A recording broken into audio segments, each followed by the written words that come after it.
Bienvenue, bonjour, bonsoir à toutes et à tous. Bienvenue dans cette étuve magnifique dans laquelle nous allons essayer de survivre pendant 1 heure en buvant moins de 7 litres d'eau par tranche de 10 minutes.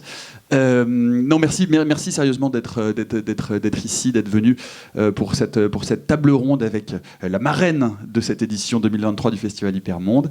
Et on va donc parler, l'intitulé exact de cette table ronde, et donc Vilaine bête quand le vivant devient monstrueux. Donc, effectivement, on va parler, vous l'aurez compris, essentiellement du règne animal duquel nous faisons bien évidemment partie, même si on a tendance à l'oublier. Donc, évidemment, dès qu'on commence à avoir trop de pattes, trop de crocs, trop de tentacules, trop d'yeux, trop de griffes, ou rien de tout ça, c'est-à-dire finalement pas d'yeux, pas de bouche, pas de visage, pas de membres, eh ben, on commence à parler de monstrueux parce que ça diffère de nous. Et donc, je vais faire cette petite introduction un peu générique, puisque c'est l'une des premières tables rondes, je pense que vous allez l'entendre à longueur de journée, et demain également, mais un petit point de définition. Qu'est-ce que c'est que le monstre, en fait, finalement? Le monstre, selon le dictionnaire de l'Académie française, c'est l'être vivant dont l'organisation, dans sa totalité ou dans une de ses parties, n'est pas conforme à celle de son espèce. Voilà. Et ce que je trouve assez intéressant là-dedans, c'est l'étymologie de monstre. Monstre, ça vient de monstrare, c'est de montrer, donc littéralement. C'est ce qui ne se soustrait pas, ce qu'on a devant nous et qui nous gêne. C'est ce qui ne se soustrait pas à notre regard, ce qui est, à nos yeux, selon notre critère, selon nos critères de notre propre espèce, difforme, différent.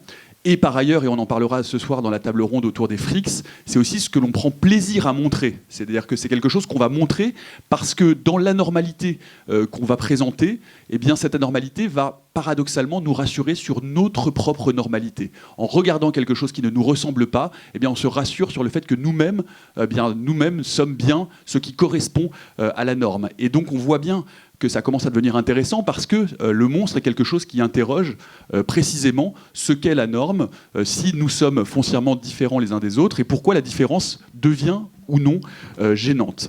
Ce qui est intéressant donc, dans cette étymologie de monstre, de monstrare, de montrer, c'est qu'on voit bien que le monstre est quelque chose qui met en jeu notre regard. C'est-à-dire que si une énorme araignée, par exemple, si elle vit chez vous, cachée dans l'ombre et que vous ne la voyez pas, elle ne vous gêne pas. En revanche, quand elle est suspendue juste au-dessus de votre tête et qu'elle descend au-dessus de votre oreiller, que vous l'avez devant les yeux, là, d'un seul coup, elle est énorme et elle est beaucoup plus grosse même que sa taille réelle. Donc, on voit bien que qualifier une espèce de monstrueuse, c'est donc se rassurer sur notre espèce, nous, comme je le disais tout à l'heure, l'humain qui sort et qui a tendance à vouloir se sortir naturellement du règne animal, puisqu'on est au-dessus, on est supérieur, on est le civilisé, l'évolué, l'harmonieux, la norme donc, alors que le monstre, c'est bien l'inverse, ce qui doit être chassé, repoussé, exterminé. Et donc on touche là quelque chose d'essentiel et d'intéressant, c'est l'ordre moral, c'est-à-dire la culture qui définit ce qui relève ou non du monstrueux.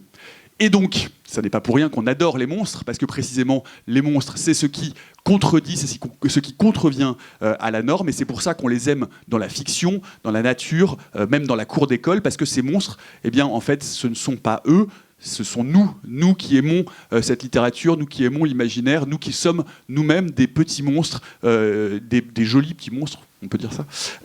Et c'est tant mieux parce que c'est ce qui nous permet de nous définir à côté, en parallèle et en marge de la norme. Alors, qu'est-ce qui va déterminer, puisque c'est le thème de notre table ronde aujourd'hui, qu'est-ce qui va déterminer la monstruosité dans le vivant?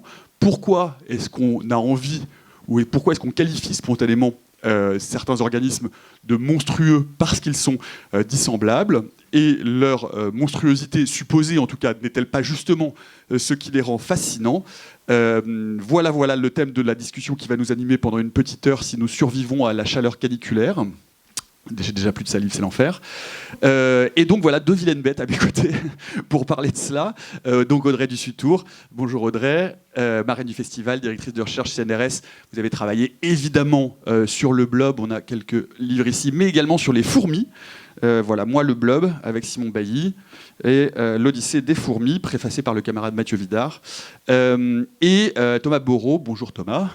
Neurobiologiste, directeur de recherche CNRS à l'université de Bordeaux. Eh bien, pour commencer, je vais vous laisser travailler un peu. Qu'est-ce que c'est? Comment vous définiriez, vous, à travers votre prisme professionnel, personnel, intime, ce que c'est que le monstrueux, Audrey? C'est allumé? Ouais.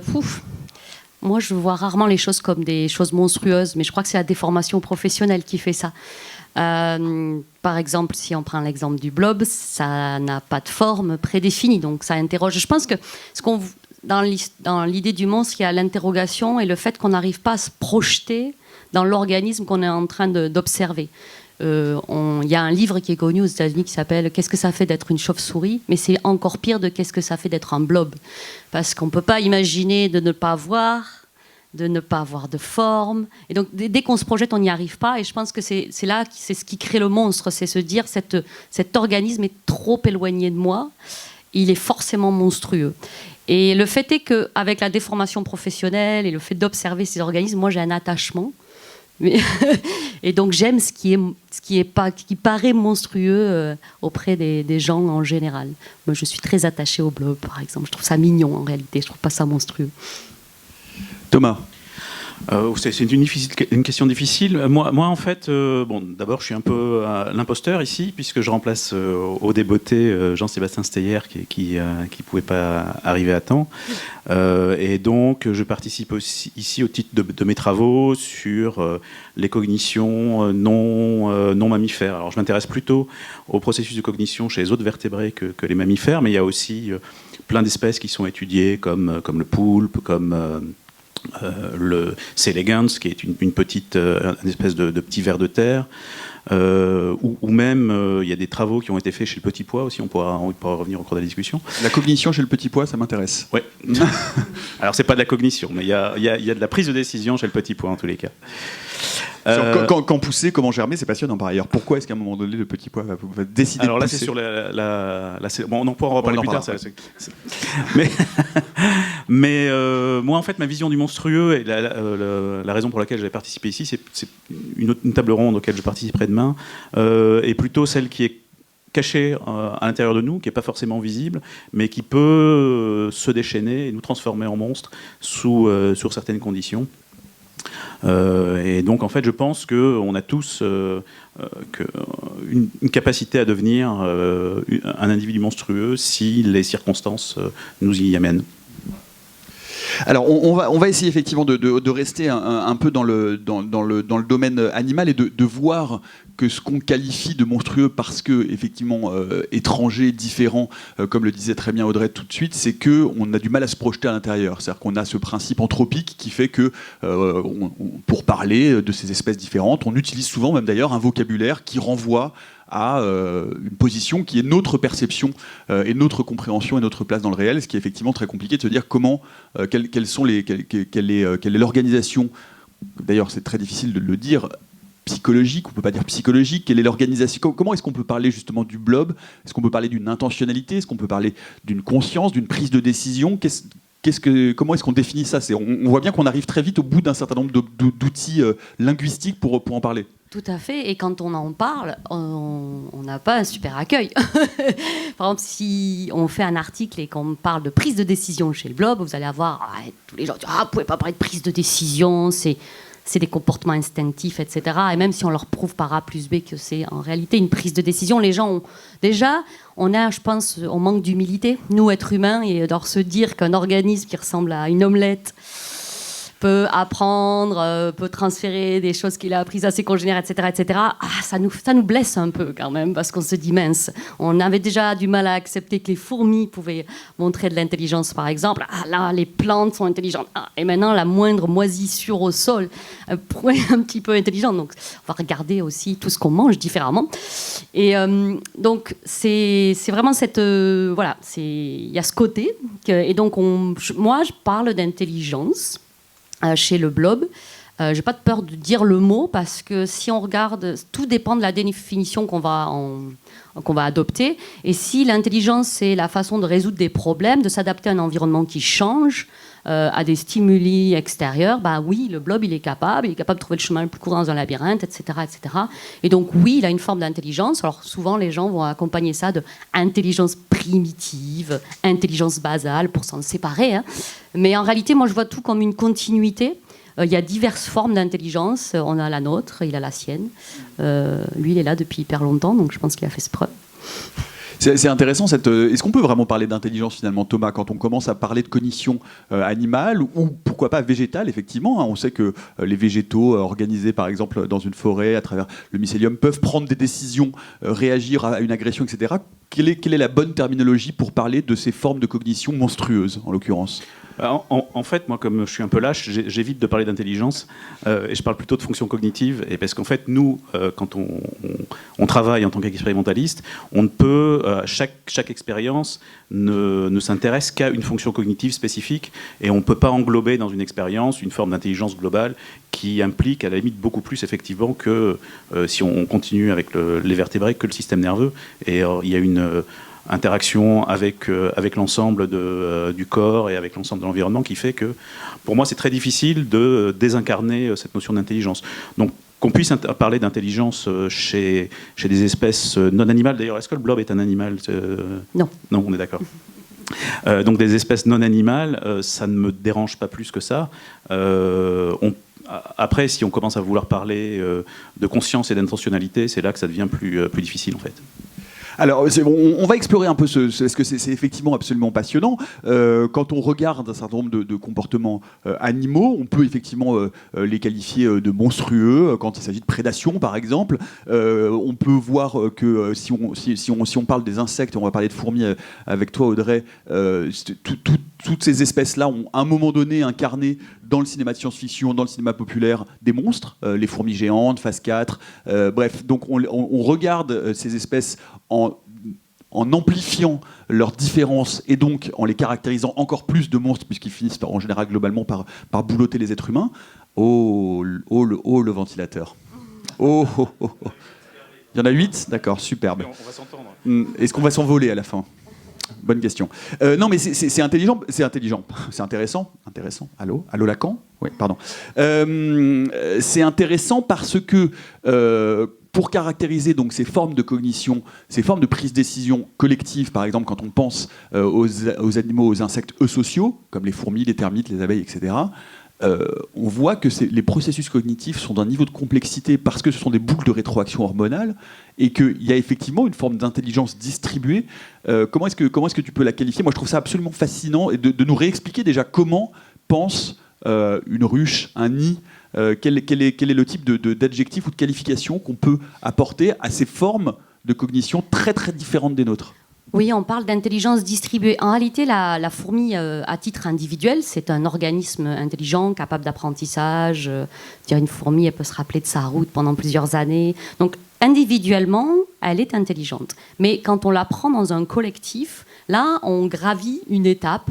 On passe à ce qu'on appelle de l'intelligence collective, où les fourmis vont résoudre des problèmes de façon complètement distribuée.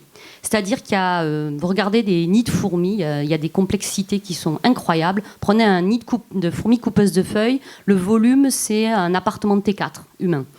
Et il y a 900 chambres qui sont toutes connectées. Dans ces chambres-là, elles ont des champignons qu'elles élèvent. Donc elles font de l'agriculture. Et donc elles ont ces champignons qu'elles nourrissent avec des bouts de feuilles. Elles les soignent, elles ont des antibiotiques sur le corps qu'elles distribuent sur ces champignons, etc. Donc il y a une grosse complexité. Mais la fourmi en elle-même, à titre individuel, n'a aucune idée. Elle n'a pas de plan global de ce nid. Ce n'est que par des petites interactions locales qu'elle produise ce type de structure. Et c'est assez incroyable parce que nous, on a une vision très hiérarchisée de l'organisation. Par exemple, dans une entreprise, on a un boss, puis il y a les deuxièmes boss, puis les troisièmes boss, etc. Chez les fourmis, il n'y a pas ça. Il n'y a pas de chef. La reine n'est pas du tout un chef dans la colonie. Elle a une fonction qui est pondre des œufs. Là, c'est tout ce qu'elle fait de la journée, en réalité. Et donc, les fourmis se divisent le travail et elles ne sont pas... elles n'ont pas un leader qui leur impose un travail, elles sont guidées par leur propre travail. C'est le travail qui guide la fourmi, donc c'est complètement différent de notre fonctionnement. Mais nous, c'est parce qu'on a toujours cette vision très cérébro-centrée. Par exemple, le blob, c'est aussi une forme d'intelligence distribuée. Il n'y a pas de centralisation, il n'y a pas de cerveau, donc il n'y a qu'une cellule, donc il n'y a pas de système nerveux. Et donc il n'y a pas de centralisation. Et il y a plein d'expériences, je pensais à ça quand tu présentais les monstres. Il y a un organisme qui s'appelle la planaire. Alors, si vous savez pas ce que c'est un petit ver plat qu'on trouve dans les rivières. Vous pouvez le couper en morceaux, ça repousse à chaque fois. Et il y a une expérience que j'adore chez la planaire, c'est qu'ils lui apprennent quelque chose, parce que là, ce petit ver peut apprendre des choses, associer des couleurs, par exemple avec une odeur, etc. Et il lui coupe la tête repousse et se rappelle. Et cette expérience montre qu'en fait, le système nerveux, même s'il peut être centralisé au niveau de la tête, il y a quand même des neurones en fait, qui parcourent tout l'organisme et qui peuvent avoir donc, cette forme de mémoire. Et je trouve que voilà, on a cette vision pyramidale du fonctionnement des sociétés, et en plus, on est très cérébrocentré. Donc, à tous les niveaux, on est toujours un peu hiérarchique. Thomas, peut-être un mot effectivement sur cette forme radicalement différente de cognition. Comment est-ce que toi tu l'aperçois? Comment est-ce que tu la qualifies? Et comment est-ce qu'on peut l'appréhender même avec nos propres capacités cérébrales? C'est-à-dire, est-ce qu'on peut vraiment comprendre comment s'organise une ruche ou un essaim d'insectes sociaux? Alors, en fait, il y a un peu, en tous les cas, pour ceux qui font des neurosciences, il y a un peu une espèce de frontière. On arrive à comprendre des comportements distribués comme celui des espèces sociales, comme les abeilles ou les fourmis. On arrive à appréhender ce qui génère leur comportement, puisqu'ils ont quand même des espèces qui sont pourvues de neurones, et qu'on arrive quand même si il y a encore énormément de choses à découvrir, mais les grands principes qui régissent des processus de prise de décision, d'apprentissage, etc., on arrive à peu près à les cerner, et on sait que à partir du moment où il y a des neurones, ça va fonctionner à peu près de la même façon. Chez le blob, ou là pour le coup, ou chez les plantes, on peut aussi parler dans certains cas de cognition chez la plante, on ne va pas retrouver ces structures-là. Et donc j'avoue que pour moi c'est un peu un inconnu. Alors je comprends bien qu'il y a des processus de chémotactisme derrière, qu'il y a des processus chimiques qui peuvent être à l'œuvre, mais j'avoue qu'il y a vraiment une frontière entre des comportements générés à partir d'amas de neurones plus ou moins organisés, et puis un comportement qui est généré sans neurones. Et j'avoue que ça me fascine un peu d'ailleurs. Mais alors, pour rester là-dessus, comment est-ce que, l'un ou l'autre, mais comment est-ce que vous comprenez, par exemple, on voit chez un certain nombre d'espèces des comportements instinctifs, acquis, qui ne nécessitent pas d'apprentissage, qui sont transmis de génération en génération sans apprentissage tel qu'on peut le comprendre, nous, en tant qu'êtres humains, c'est-à-dire avec une école, un livre, un manuel, j'exagère un peu, mais tout de même. Je pense, par exemple, notamment aux oiseaux, je pense à plein de comportements qui témoignent d'une forme de transmission culturelle intra-espèce, sans pour autant qu'on comprenne exactement les mécaniques d'apprentissage. Thomas? Bah si, en fait, on commence à pas mal les comprendre, notamment pour prendre l'exemple des oiseaux, les oiseaux chanteurs. On comprend donc c'est des espèces sur lesquelles la plupart du temps c'est les mâles qui chantent, et les jeunes mâles apprennent des vieux mâles le chant par un processus d'imitation. Donc c'est des processus l'apprentissage, donc l'acquisition de compétences, c'est quelque chose qu'on commence un peu à dégrossir et à comprendre les limites. Mais par exemple, sur la migration, je pensais plutôt à des phénomènes comme ça, c'est-à-dire des phénomènes spontanés où d'un seul coup, les oiseaux savent migrer sans avoir appris, sans avoir jamais fait le voyage, et ils retrouvent quand même, et ils sont capables de développer ces grands parcours pour retourner toujours au même endroit. Ou chez un poisson, par exemple. Là, on comprend beaucoup moins déjà. Mais effectivement, il doit y avoir eu des processus qui sont stockés dans le génome et qui peuvent permettre de reproduire ces comportements. Et donc c'est vrai que l'opposition entre des comportements qui sont complètement innés, qui vont se reproduire, comme le vol chez l'oiseau par exemple. L'oiseau n'apprend pas à voler pour aller vers des processus plus simples. De lui-même, il sait voler assez rapidement. Alors il semble, en tous les cas, pour des comportements simples comme ça, que quelles que soient les espèces, le jeu aussi va jouer un rôle important, et qu'il y a beaucoup plus. Pendant très longtemps, on pensait que le jeu était limité aux mammifères, mais en fait, il y a beaucoup plus d'espèces. Le jeu JEU. Hein. Oui, le jeu JEU, oui. Je faisais pas du lacanisme mal placé. Certainement pas. Donc, on se rend compte qu'on va retrouver chez des espèces d'oiseaux, chez des espèces de poissons, chez les céphalopodes, on va retrouver du jeu aussi. Tu nous disais tout à l'heure que hier, chez les mouches, éventuellement, il y a peut-être du jeu aussi. Et donc ces processus de jeu participent à ces processus d'apprentissage pour ce qui est des compétences acquises. Pour ce qui est des compétences innées, à part dire, est-ce une vieille tarte à la crème, que c'est quelque chose qui est stocké dans leur génome, on a plus de mal pour les comprendre et les appréhender. Audrey, sur ces questions-là? Et il y a aussi ce phénomène qu'on oublie souvent, qui est l'apprentissage social. C'est-à-dire qu'un organisme, il est rarement seul. Et il apprend des autres. Et même l'apprentissage social, on va le retrouver à des niveaux souvent on juge très simples. Donc au niveau de l'insecte, par exemple, on peut apprendre à des bourdons à tirer à la corde, comme un jeu de tir à la corde, pour obtenir une source de nourriture. Et vous pouvez juste mettre des bourdons derrière une petite vitre en train de regarder cette tâche. Ils ne savent pas la faire. Mais le fait de voir un autre bourdon en train de faire la tâche, ils vont refaire cette tâche. Et il y a par exemple de la transmission, alors, entre guillemets, culturelle chez les mouches. Et c'est des travaux qui sont faits dans mon laboratoire, où c'est un chercheur qui a imaginé, il faut imaginer un petit pipe chaud pour mouches. C'est littéralement ça. Il fait déjà très chaud, attention. Voilà. Et donc, en fait, vous avez des mouches qui sont placées avec des mâles, des femelles qui sont placées avec des mâles, et ils sont colorés avec une petite poudre. Ils sont soit roses, soit verts. Et il y a une petite mouche qui regarde par une vitre ce qui se passe. Et après, on regarde sa préférence spontanée pour le mâle. Et elle va choisir le mâle qui est préféré par ses congénères. Et on peut même carrément biaiser son choix en forçant des femelles à se reproduire avec des mâles considérés comme sous-optimaux, c'est-à-dire qu'ils ont les ailes complètement recourbées, etc. Et normalement, l'instinct de la mouche, c'est toujours d'aller vers le mâle le plus costaud, etc. Mais si elle voit toutes ses copines autour dans les petites vitres qui se reproduisent avec des mâles avec des ailes recourbées, qui ne peuvent même pas voler, elles vont avoir tendance à se reproduire avec ce mâle-là. Donc il y a ces effets de copie où en fait on copie le comportement de nos congénères est très très fréquent et à tous les niveaux en fait de la phylogénie animale. Une belle leçon aussi pour nous autres êtres humains avec des physiques difficiles. Non, pour rester sur cette notion d'intelligence monstrueuse et de perception de l'intelligence anthropo-cérébrocentrée, on a parlé par exemple de l'intelligence distribuée chez les animaux et sociaux, mais on voit qu'il y a des formes de cognition qui nous échappent complètement. Pour reparler des oiseaux, la magnétoperception qui existe chez les oiseaux, chez certains insectes, chez les bousiers par exemple, qui sentent, qui ressentent concrètement comme un sens, comme un de nos 5 sens. D'ailleurs, il y en a plus que ça. Le champ magnétique terrestre. On parle de vision dans des spectres qui nous sont invisibles. On parle de capacité de perception, de goût, d'odorat qui sont incroyablement plus développés que les nôtres. Comment, là aussi, à notre place d'humains cérébrocentrés qui ne pensons que nous sommes le nec plus ultra de l'évolution, comment est-ce qu'on peut concevoir ou réussir à concevoir et à appréhender ces autres formes de cognition et d'intelligence, Thomas ? Là, on est dans le domaine de la perception, et là, finalement, c'est pas un problème si compliqué que ça.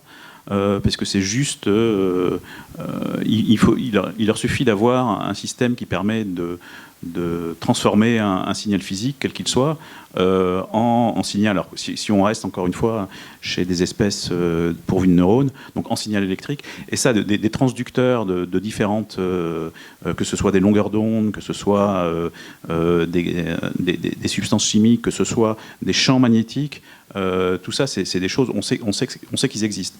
Donc, c'est pas parce que nous on les perçoit pas qu'on ne sait pas comment ces espèces les perçoivent. C'est pas un problème si compliqué que ça. On pourrait rajouter d'ailleurs, il y a certaines espèces d'amphibiens qui capturent la polarisation de la lumière, et donc ils peuvent s'orienter par rapport à la polarisation de la lumière, parce qu'en fait la lumière naturelle est polarisée à l'aube et au crépuscule en étant filtrée par les différentes couches de l'atmosphère, et donc ils arrivent à s'orienter par rapport à ça aussi. Et donc en fait, ça finalement c'est pas un problème si difficile à résoudre que ça, à partir du moment, encore une fois, où derrière il y a des neurones.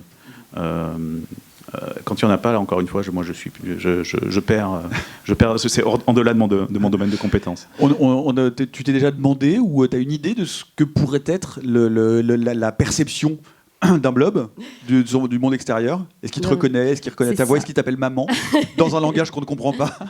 C'est ce que dit Thomas, c'est vrai, c'est qu'on peut imaginer comment ils perçoivent, mais en réalité, le biais qu'on a, et on ne peut pas s'en défaire de l'anthropomorphisme, et la difficulté pour nous, en tant qu'expérimentateurs, c'est de construire des expériences qui sont pertinentes pour notre organisme vivant. Et comme on le voit avec nos yeux d'humains, même si on essaie de se projeter, mais un blob, par exemple, son sens le plus développé, c'est le goût.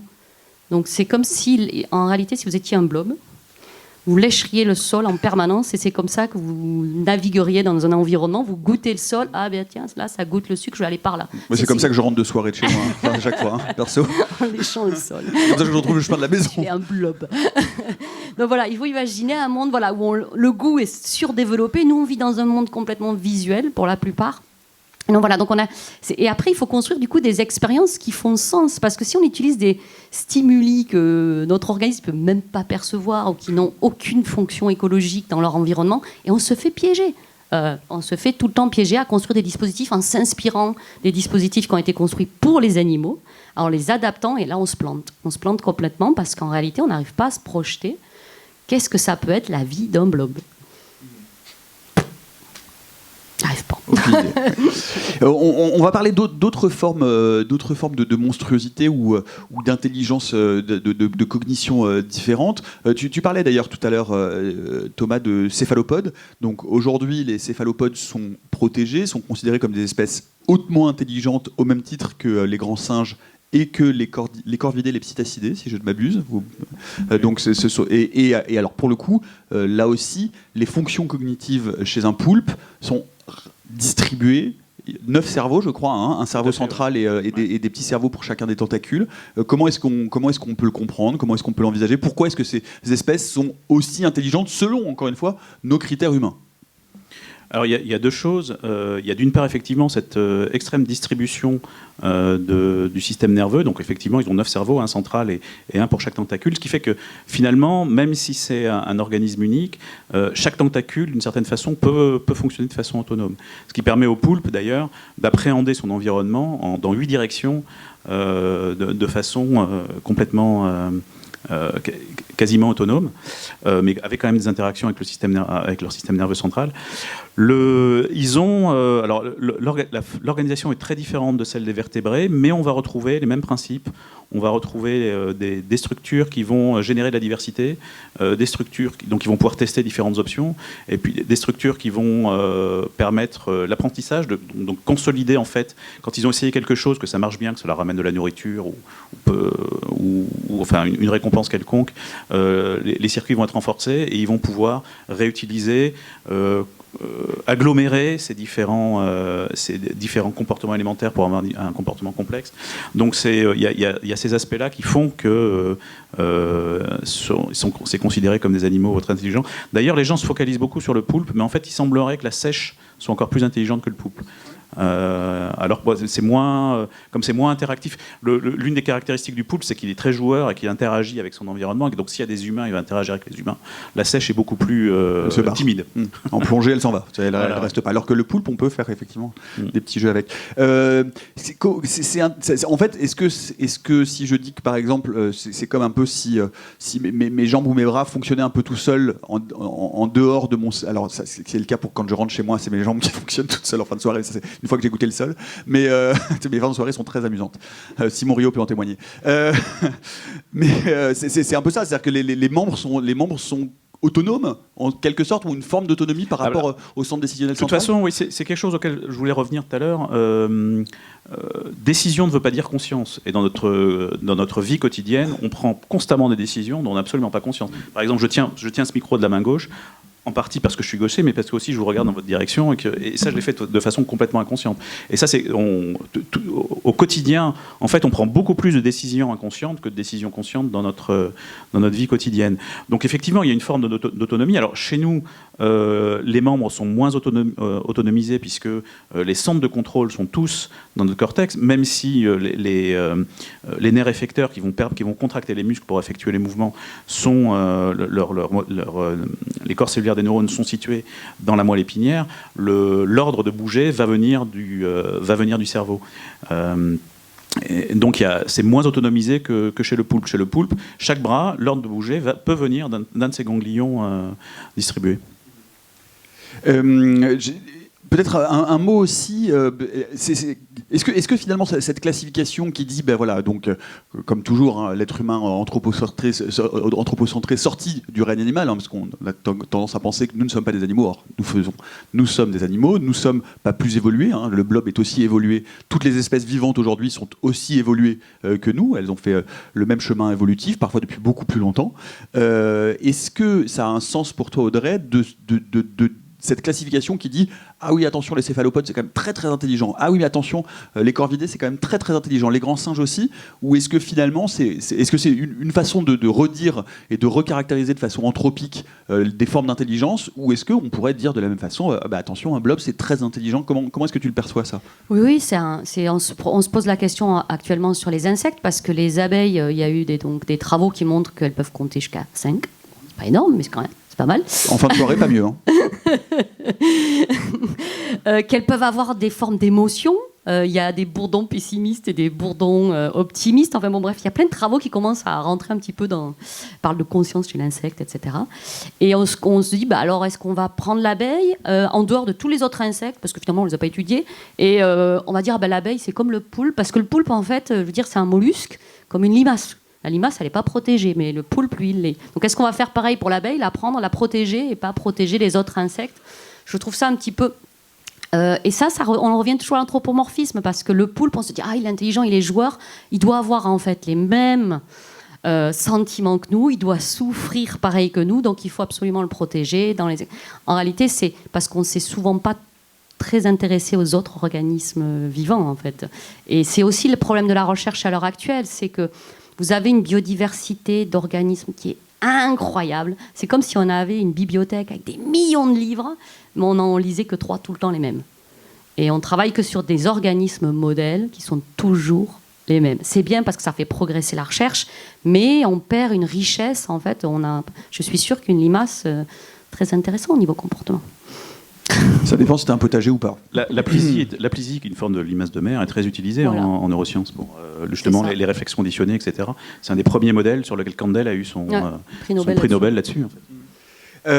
C'est intéressant parce que quand on caractérise aussi, alors moi j'ai une passion pour les corvidés en règle générale, c'est des oiseaux effectivement. Et c'est là où on voit vraiment tous les biais que l'on a, même quand on a réfléchi à tout ça, parce qu'ils ont des comportements qui sont des comportements qui font écho aux nôtres. Et je me souviens d'une étude ou d'une émission que j'avais faite à France Culture, la méthode scientifique, qui avait décrit des comportements de deuil. Et donc on voit bien que là, on qualifie et on protège et on met au-dessus du reste, parce qu'un comportement de deuil, c'est évidemment un comportement qui est humain, plus humain ou très humain. On sait que les éléphants ont des comportements de deuil, que les orques ont des...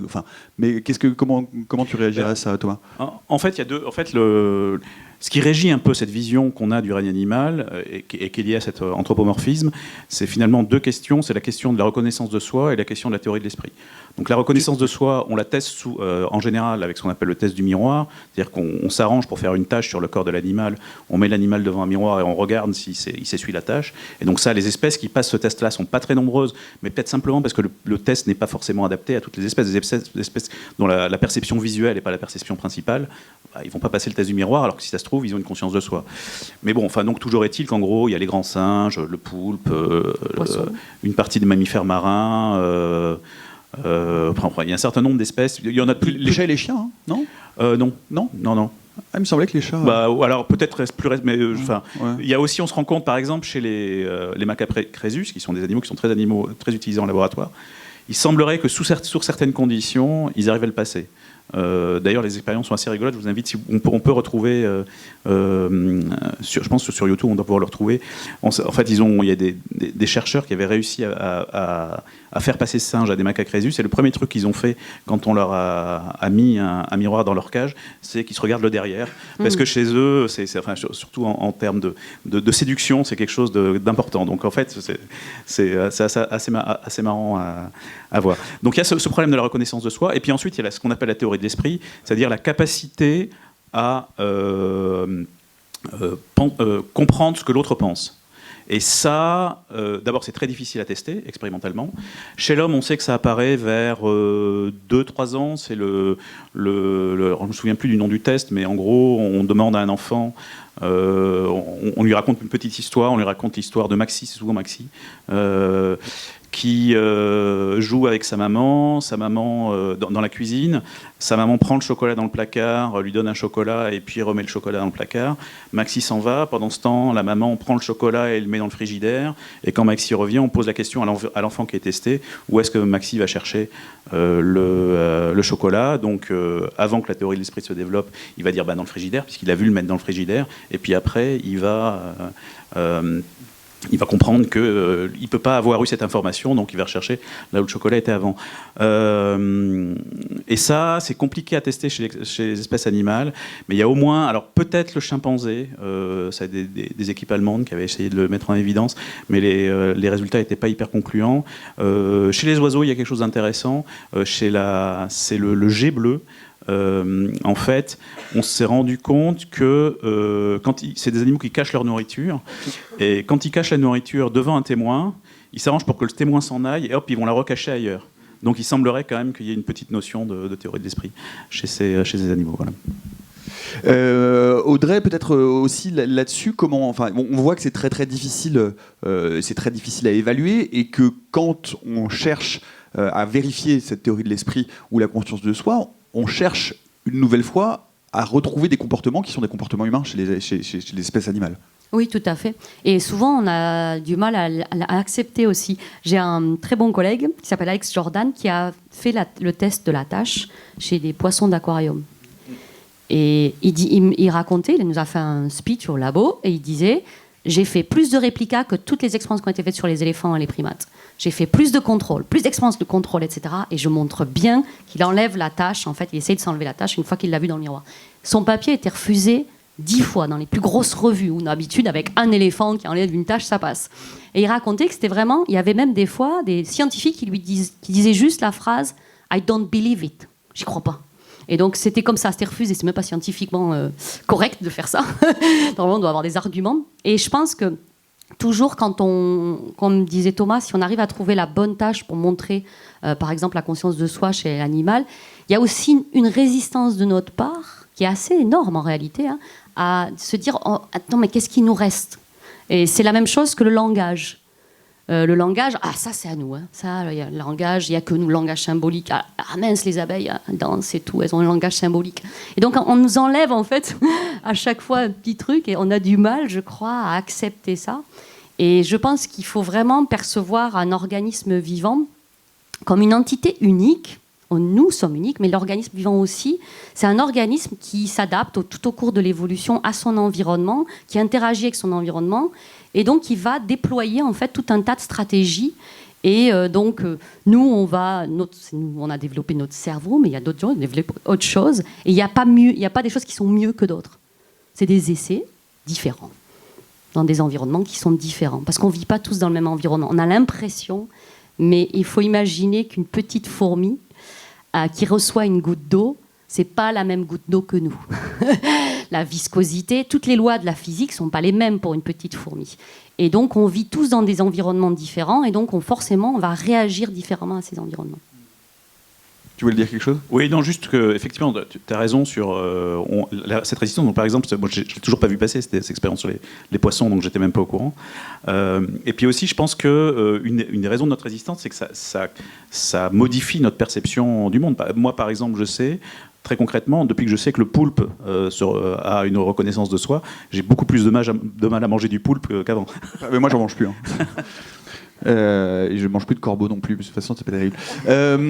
Qu'est-ce que je veux dire ? Non, c'est intéressant parce que j'aimerais, on arrive un peu à la fin, si vous avez préparé vos questions à l'avance, parce qu'on va vous passer le micro dans quelques minutes. Mais pour revenir à cette notion de monstrueux et d'altérité, puisqu'encore une fois, on parle de monstrueux quand on est face à quelque chose qui est très dissemblable, qui nous ressemble de moins en moins, ou qui déforme de plus en plus les traits qui nous sont agréables, c'est-à-dire des traits anthropomorphes une fois de plus. Quand je pense par exemple aux poissons des profondeurs, donc on les montre, on dit ah mon Dieu, mais regardez comme c'est moche, c'est très très vilain. Quand on regarde par exemple les acariens, c'est intéressant parce que si on pousse un peu plus loin, on voit que ce principe anthropomorphe, il va même jusqu'à la façon dont on imagine d'autres formes de vie possibles. C'est-à-dire que quand on pense par exemple à la vie extraterrestre, on pense aux monstrueux. Vous allez voir, il y a des affiches partout où on voit des extraterrestres difformes, très dissemblables, etc. Parce qu'il nous est impossible de ne pas penser l'altérité autrement qu'à travers notre prisme anthropomorphe et personnel d'espèce, en tout cas, et parce que effectivement c'est un exercice intellectuel impossible, Audrey. Comment est-ce qu'on peut imaginer une autre forme de vie ou une forme de vie différente sans se baser sur celle que l'on connaît? Oui, c'est vrai. Et en plus, quand on regarde tous les films de science-fiction, on voit qu'ils se sont beaucoup inspirés de ce que nous, on qualifierait nos monstres à nous, nos insectes, nos vers, nos choses comme ça. Et c'est vrai que quand on regarde dans la science-fiction en général, les extraterrestres, c'est jamais mignon. Enfin, même dans les Gremlins, Gizmo, il est hyper mignon, mais très vite, il devient beaucoup moins mignon. Et on a du mal. Et c'est les Ewoks, quand même. T'oublies les Ewoks. C'est vrai qu'il y a les Ewoks, c'est vrai, absolument. Mais voilà, c'est vraiment, on a ce côté, l'étranger doit être horrible. C'est dur, hein, mais c'est un peu ça, quoi. Et donc, on discutait justement il n'y a pas très longtemps en réunion d'équipe sur les caractères néoténiques. Les caractères néoténiques, c'est les caractères de l'enfant. Donc, c'est-à-dire des grands yeux, des grands fronts, et c'est toujours très, très attachant. Et Stephen Jay Gould racontait l'histoire de Mickey Mouse. Mickey Mouse, au tout début de Mickey Mouse, il avait des tout petits yeux, il avait les oreilles bien en arrière, comme ça, il n'était pas très beau. Et en fait, les gens ne s'attachaient pas, le trouvaient monstrueux, Mickey. Et donc, ce qu'ils ont fait, c'est qu'ils ont agrandi ses yeux, ils ont agrandi son front, ils ont mis des oreilles, mais si vous regardez tous les autres caractères, Dingo, plutôt, ils les ont laissés tels quels. Parce qu'il fallait que ce soit Mickey Mouse, la personnalité attachante du dessin animé. Et en fait, si on regarde nos monstres, ils n'ont jamais de caractère néoténique. Ils ont rarement des très gros yeux noirs mignons, des grands fronts mignons, des grandes joues mignonnes, en réalité. Il y a les extraterrestres de Arrival, de Premier Contact de Denis Villeneuve, qui sont hyper mignons. Ils sont très mignons. Non, pas du tout. C'est des heptapodes, c'est dégueulasse. Ils sont moins monstrueux qu'habituellement. On les voit pas, ils sont moins fumés tout le temps. Ils ont moins de côté gluant. Ouais, c'est ça. Non, mais ce qui est passionnant dans ce que tu décris des caractères néoténiques, c'est que c'est ce que l'être humain a fait sur les espèces animales qu'il a domestiqué. C'est-à-dire que par exemple les chiens, on voit que l'un des signes de domestication des espèces animales, y compris des vaches, figurez-vous, c'est la sélection de caractères néoténiques, c'est-à-dire qu'on préfère des animaux qui présentent des caractères juvéniles. Ouais. Et donc on les sélectionne pour ça. Je parlais de la monstruosité des poissons des profondeurs, etc. On aime bien, encore une fois, en termes de comportement collectif, c'est Frankenstein, on en reparlera ce soir dans la table ronde sur les frics, pointer le monstre en disant mon Dieu, regardez comme il est différent, regardez comme il est, parce que ça nous constitue en tant que collectif et ça nous rassure sur notre propre normalité. Si on pense par exemple aux insectes ou aux micro-organismes, aux acariens par exemple, si je vous dis qu'au moment où on parle, vous avez des acariens qui sont en train de copuler et de déféquer dans vos cils, voilà, c'est juste pour gratos. C'est vraiment juste pour que vous ayez cette petite conscience-là. Parce que c'est un peu dégueulasse quand même. Un dernier mot, l'un et l'autre, et puis ensuite on va prendre vos questions. Qu'est-ce que serait votre monstre à vous, votre vilaine bête? C'est quoi, Audrey? Alors moi, il y a ce que je trouve absolument dégoûtant dans le règne animal, c'est les tiques. Parce qu'en fait, une tique, au tout début, c'est plutôt mimi. Une tique. Et quand elle commence à prélever le sang, elle commence à... J'imagine ça, si on imagine une tique de 10 mètres dans un film d'horreur, je trouve qu'on n'est pas arrivé à ce niveau d'horreur dans la SF, de la tique géante, peut-être à la fin dans Starship Troopers, mais voilà, une espèce de truc gluant énorme, rempli de sang. Pour moi, c'est ce qui est peut-être le plus horrible, la tique. Ouais, j'aime pas les tiques. Bon, moi, je vais être très bateau, mais c'est l'homme. Paf. Oui, c'est ça, il est 57. Est-ce que vous avez vos vilaines bêtes à vous, c'est quoi? Dites-nous des questions, des remarques, des suggestions. Oui, le jeune homme sur le coin.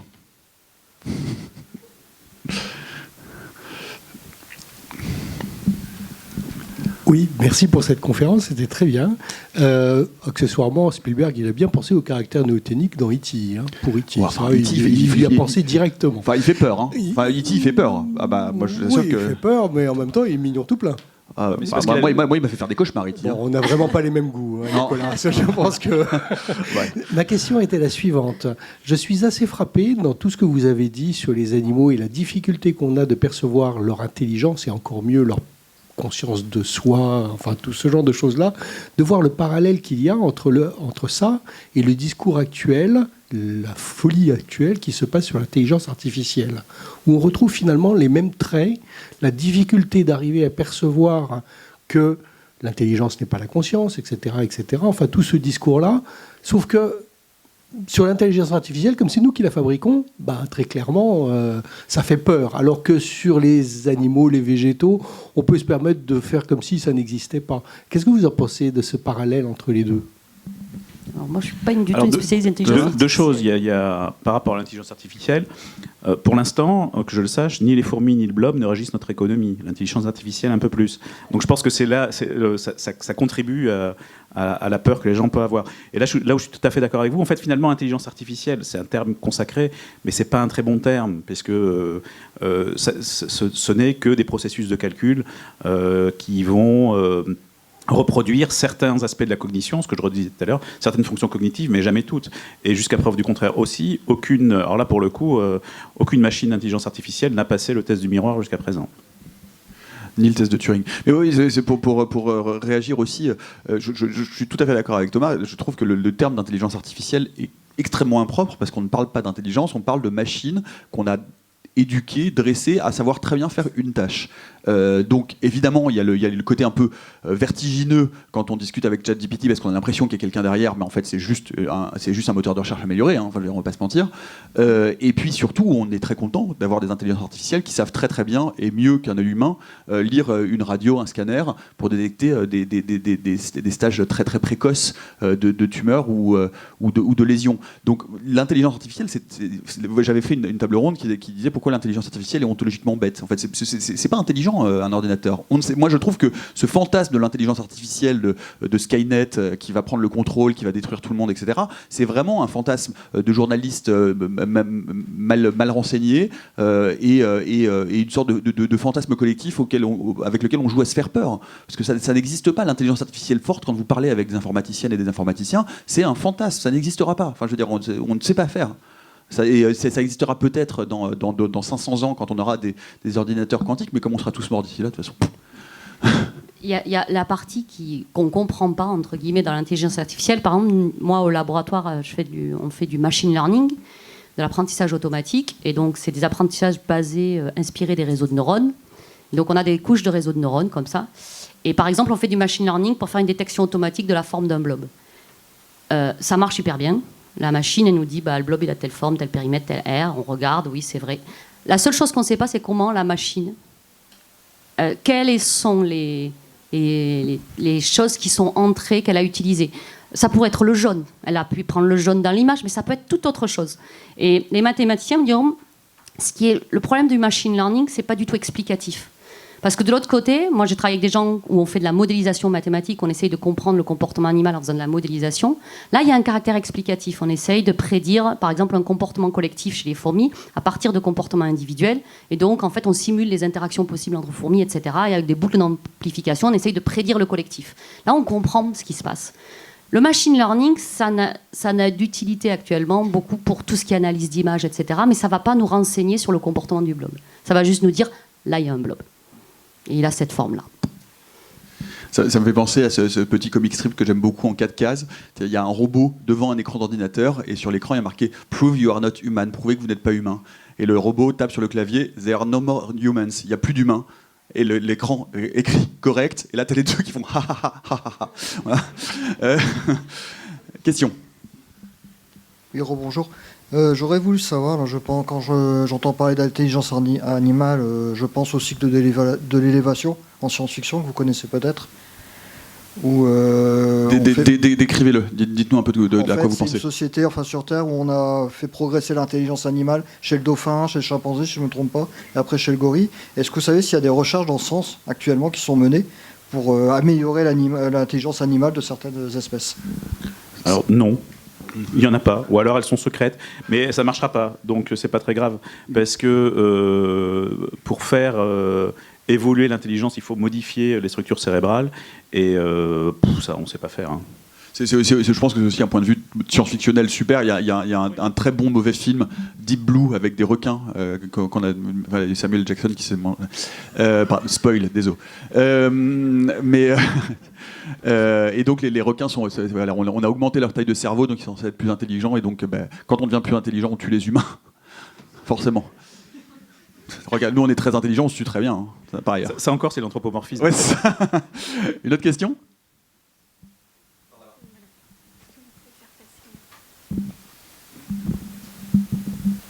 Je me demandais, est-ce qu'on ne chercherait pas aussi à déformer encore plus les animaux pour donner une raison à nos peurs? Excellente question. Parce Audrey, que... Audrey, je te laisse répondre. Vas-y, Audrey. Non mais c'est très intéressant ta question parce que moi ce que ça m'évoque c'est la dissonance cognitive effectivement qui fait en sorte que, comme tu le dis très bien, on place l'être humain en dehors du règne animal. Nous ne sommes pas des animaux et donc les animaux finalement sont des choses inférieures à nous qu'on peut utiliser, dont on peut se servir, qu'on peut manger. Je pense à ça notamment vis-à-vis de la viande. Vous voyez bien que que ce soit dans vos boucheries ou sur les supermarchés, on montre des entrecôtes en train de griller, il faut que ça donne du goût, etc. On vous mettrait une photo de vache qui vous regarde les yeux dans les yeux sur le paquet de viande, je vous assure qu'il y aurait moins de gens qui vendraient de la viande. Parce qu'on se dit, la pauvre, quoi, pas cool, Marguerite. Mais c'est vrai qu'on déforme nos animaux de plus en plus. Je ne sais pas si vous avez vu, mais les dernières modes sur les chats, c'est d'avoir des chats avec des toutes petites pattes hyper courtes. Et donc c'est de la sélection artificielle qu'on fait sur les chats pour qu'ils soient de moins en moins félins, finalement, de moins en moins, et de plus en plus des choses qui ressemblent à des jouets en réalité, et on maîtrise ça, et les chiens qui ont les nez ultra écrasés, et au risque du chien en fait, parce que le chien ne respire pas bien, il a plein de problèmes, juste parce que voilà, et on a ce besoin de maîtriser en fait toujours la nature qui nous entoure, et ça risque de nous revenir au visage à un moment donné. Une dernière question, monsieur. Ah, ici oui. On va... Je peux peut-être en prendre une autre si vous voulez. Il est du midi 5, on doit rendre à midi 10, c'est ça? Ouais. Merci beaucoup. Moi, c'est une question par rapport à l'idée que dès qu'on arrive à faire des expériences sur un animal, on voit qu'il y a une certaine forme d'intelligence, et donc ce qui fait changer notre perception vis-à-vis de cet animal. Donc moi, j'ai des poules, et pourquoi il n'y a pas plus d'expériences sur les poules? Ce qui permettrait de changer, comme vous l'avez dit, notre comportement vis-à-vis, est-ce qu'on va le manger ou pas? Donc ça changerait la société de vraiment savoir que tous les animaux ont une forme d'intelligence. Il y a des travaux sur les poules, en particulier des travaux sur les poussins, sur les poules qui savent compter et qui orientent en fait du plus petit au plus grand les choses. Comme nous, on latéralise. Si vous imaginez une échelle de chiffres, directement le 1, il va être là, il ne va pas être là-bas. Et c'est vrai pour les gauchers, ça aussi? C'est vrai pour les gauchers, quand tu penses à une échelle, le 1 il est à droite ou il est à gauche? Quand tu penses à une échelle de chiffres, à une suite de chiffres? Ah ouais, parce que j'ai appris à écrire de gauche à droite. Donc je pense que les formations font que... Et la poule, c'est pareil. Et il y a d'autres organismes. Donc elles sont étudiées. C'est peut-être des travaux, par contre, qui sont moins discutés dans les médias. Et là, c'est peut-être plus un problème de communication au-dessus. Par exemple, moi, j'ai un collègue qui travaillait sur les canards. Et voilà, les gens vont rigoler. Ah, les canards, c'est jamais pris au sérieux. Alors qu'il avait des études très intéressantes sur les canards. Mais et voilà, les gens. Sauf sur France Culture, évidemment. Sur la poule, il faut quand même savoir que c'est un animal domestique et qui, pour le coup, a été sélectionné pour sa capacité à produire très rapidement de la viande. Donc en fait, une poule, c'est une usine à viande. Elle transforme le grain en viande à vitesse grand V, et puis aussi une usine à fabriquer des œufs. Et donc ça a vraiment été sélectionné pour ça. Et donc il y a un autre aspect de la poule qui est que les poussins sont capables d'apprentissage. Par contre, une fois qu'une poule est adulte, elle est complètement bloquée. Elle a plus de capacité d'apprentissage. Et ça, il y a une très belle expérience qui est assez rigolote, qui a été qui permet de montrer ça. Ça s'appelle une expérience qui a été faite par des Allemands, j'ai oublié leur nom, mais dans les années 80, qu'ils ont appelé de l'autre côté du miroir. Ça consistait à mettre une poule dans un couloir. Dans ce couloir, il y a un espèce de petit chariot sur lequel il y a de la nourriture. Et le système est fait de façon à ce que le chariot se déplace dans la même direction que la poule, mais 2 fois plus vite. Ce qui fait que pour avoir sa nourriture, si elle s'avance, ça s'éloigne. Par contre, pour qu'elle ait la nourriture, il faut qu'elle recule pour que le chariot vienne à elle. Et ça, une poule adulte n'est pas capable de le faire. Alors qu'un rongeur ou un poussin, je ne sais pas si ça a été testé chez le poussin, mais a priori, ils ont des capacités d'apprentissage, donc ils devraient être capables de le faire. Elle s'appelle comment, vos poules? Vous leur ferez un bisou. Donc, le jour où j'aurai des poules, je l'appellerai Coco. La poule Coco, je ne sais pas pourquoi. Bref. Une dernière question? Oui. La dernière, cette fois. Oui. Alors moi, je suis vraiment accompagnatrice de mon fils qui est fasciné par le blob. Moi, j'y connais rien. Juste, je travaille un peu dans le médical et il m'a parlé de recherches qui étaient faites avec le blob et le cancer. Et j'aimerais juste comprendre un peu où ça en est de ça. Alors, il y a deux types de recherches qui sont faites, qui lient blob et cancer. La première, c'est une recherche faite par des biophysiciens en Allemagne. Le blob, en fait, si on regarde à l'intérieur de la cellule, il a un réseau veineux. Et la morphogénèse de ce réseau veineux, ça obéit à des lois qui sont très proches de la morphogénèse de certaines vascularisations de tumeurs. Donc, ils utilisent le blob comme un modèle. Et les autres recherches sont faites aux États-Unis, où le blob il produit des molécules qui ont des effets biotoxiques sur des tumeurs, sur des lignées tumorales. Donc ça a été testé sur des tumeurs du sein, des tumeurs du cerveau, etc. Et donc les gens sont en train d'essayer d'identifier ces molécules pour voir si on pourrait avoir une portée de production de nouveaux médicaments, etc. Mais tous les organismes vivants, en fait, au départ, quand ils sont découverts, on a tendance à faire ça. Surtout les micro-organismes, on les broie. On en fait un jus et on les teste sur des cellules tumorales pour voir s'il y a une activité, quoi. Si ça peut tuer les tumeurs pour essayer de trouver de nouveaux médicaments. Donc voilà, c'est les deux lignées de recherche qu'il y a sur le cancer actuellement. Et bien voilà, merci beaucoup. Vous aurez bien compris, conclusion, que les vilaines bêtes, c'est nous. Donc allez, oust, vilaines bêtes, pfft, foutez le camp. Merci beaucoup. Passez un excellent festival et on se retrouve plus tard. Merci.